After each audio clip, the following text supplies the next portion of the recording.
I bet I drill a clean hole in somebody today. Now we're going to shift topics and we're going to talk about this second news article from IGN. I don't know how much overlap will be here with other things we talked about, because I'm seeing in the headline it's Marizu. We know a lot about her. Tech Attack Tournament 2, we just talked about that.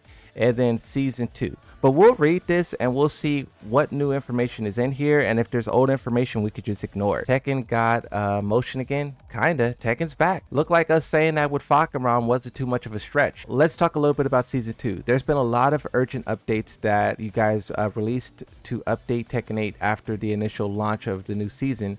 Where do you think the game is at right now? How do you feel about it? Do you feel like it's in a good spot, or do you think there's still work to be done? So Nakatsu says, for Season 2, as I've mentioned previously, I realized throughout the talk that we had that many people in the community were expecting a different approach to maybe enable more defensive options and things like that. And I regret the changes in the game didn't meet those expectations. The thinking originally behind Season 2 was that the team and the balance team, for example, the tuning team staff, were really trying to go after something new to make it feel quite new for Season 2. To make a lot of changes, but that didn't necessarily turn out the way that we had hoped, and I'm aware of that. So we did indeed do a several round of patches to try and bring the game closer to those expectations from the community. They thought that they were just making something really fun, really exciting, and that everyone would love. They didn't think that they were going against the players and the game identity. That wasn't how they viewed it. They viewed it from a more innocent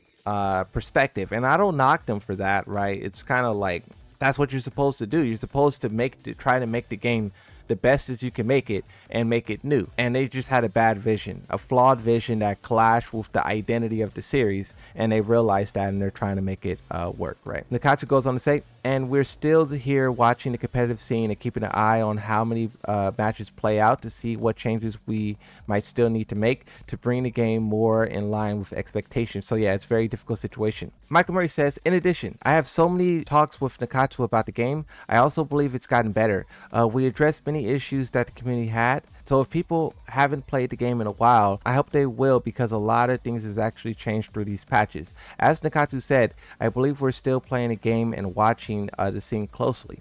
And I also feel that it's not perfect, but it's a lot better than it initially was. So we'll continue that process, and we're very, very glad that people stick with us and be patient while we're going through the process, and hoping to continue to meet those expectations. You know what I will say to this? I think that the fact that they haven't came down on Anna is ridiculous. You know, they're gonna let Anna rock all the way through EWC, and she's monstrous, bro. She should have died before Evo even started. We've been saying this, right? Anna is gonna dominate the EWC. Let me say this. Congratulations to Arsenal and Ash for once again winning and dominating the competition. It was really cool watching him play Anna and stomp everyone out. And then when it came down to him and Atif at the very end, he switched to Nina, he caught Atif off guard, and he won EWC. Quick 350,000 in the bank. Arsenal and Ash is the best Tekken player to ever do it.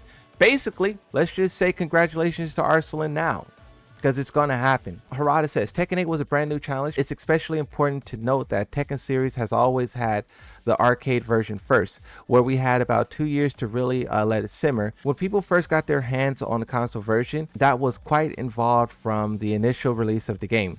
But this time, since we didn't have the arcades and went straight to consoles, everyone got the initial version from the start around the world. And the team was quite young, and we had a turnover of members age-wise, etc. We weren't trying to make Tekken 7.5 or something like that. It was supposed to be a brand new game, and we really think that people realized that at launch, because it did quite well. It got Fighting Game of the Year, 9 on Metacritic. It's just, it happened with Season 2. We tried to make the concept even more pronounced, and I guess you could say it went far from a certain direction. So obviously, we've been trying to have communication with the community and trying to bring up the ground where everyone's happy. It's interesting, when you think about the Tekken developers, you know, looking at all the rewards they were given, at all of the high scores they were given, they felt emboldened by that. And this is why they said things like, oh, only the pro players don't like the game. Only the veterans don't like the game. Because at the same time, they had all of these rewards and acolytes raining in. So it would make sense that they would try to it makes sense that they would ignore their Tekken players because they think that Tekken players are just being toxic like always, and we're just going to continue to give to people what the majority of the player base what they want, the casual audience what they want. They just underestimated how many people felt that way. They only saw content creators and pro players saying it, and they assumed that no one else felt that way, when in fact everyone felt that same exact way. Giving everyone more offense and more aggression was not what the game needed. And if you take into consideration how some of this stuff is pretty much permanent, right? The new moves that they were given in this game, I don't think we ever seen moves be removed from a Tekken game. And I was making the point that maybe they should. Maybe some of the season 2 moves should just straight up be deleted. Get them out of here, right? Or in order to make it feel like not a loss, because some people will be like, they deleted this. Maybe you could switch it in for something else. Season 3, you remove this stupid move, but you add in a different move. And you so it's like a don't look here, look there, right? Yeah, we took this move away, but look at this new cool tool that you have. And the cool tool is more balanced. It's more in line with the identity of Tekken. It's not something that completely destroys the everything. But I don't know. They could do what they want for plus frame attacks. They could do what they want for tracking and stuff like that, but a lot of these moves are just fundamentally breaking the characters, and there's no way to counteract that besides removing it. You either remove it or you nerf the move so much to where it practically doesn't exist, and you will be a fool to use it because they just pushed it too far. What they did in season 2 was an overcommitment to the idea of aggression, and there's no way you can walk back from that overcommitment than to over nerf. So I mean, it's cool that they are aware of these things and what happened. They know now.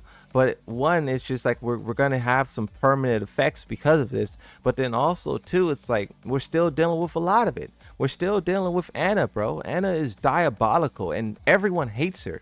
Evo was ruined by her, even though she wasn't everywhere, she was there enough for people to hate it. I've seen so many clips from so many streamers having the same reaction that I had, and I thought it was just me who was like, I can't watch this, it sucks, this, that, but everyone was saying it, bro, and you cannot allow that to persist. It's just terrible. They should take action against these things that everyone unanimously agree is killing the game. They're moving in the right direction, but they're unwilling to act is their biggest flaw now. What they're doing is good, but the developers need to follow their own words and also the words of the pros and also the words of the casuals and fix the game. No one is telling them to delay balance until after these tournaments. It is just their own decision, and it's a terrible decision. Yes, you're delaying the balance till after the tournaments, but the current balance is ruining the tournaments. You talk about just how hard people were carried in this game. So many people truly have no defense. I know people like to say, oh, the Moonsault Slayer have no defense, but there's people in this game who really have no defense. They have no concept of adapting, no concept of patience, no concept of timing, knowledge checks, of conditioning. They only know how to attack. And with Tekken 8 and the way that is currently structured, you can very easily reach Tekken Emperor with mastering how to attack.